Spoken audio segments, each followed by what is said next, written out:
আমাদের ফ্রেন্ড প্রান্ত সার্কাস হবে ওই দাঁড়াও কি বলে নিচেরটা জোরে টিপ এই যে দাঁড়াও একটু চালা ও মনে আস্তে আস্তে পেলটা ঘোরা ওই যে আরেকবার টেপ ওরা নিচেরটা জোরে টেপিস ঠিক আছে লে পরিবার তারে তো ভিডিও করছো এমনি তো পারিব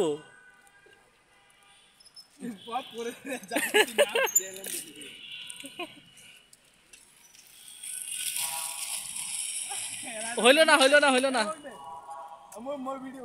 আচ্ছা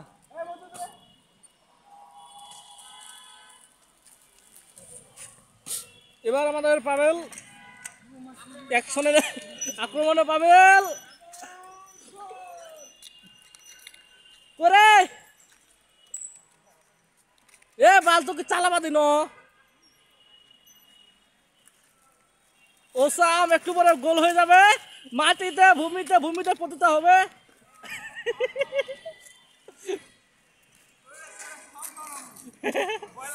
ওর মতো কোনটা চাকাটা উপরে দেখা না একবার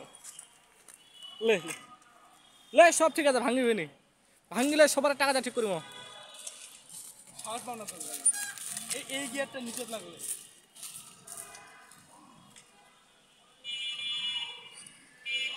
একটা বান্ধব এসে বলছি রে দুলাল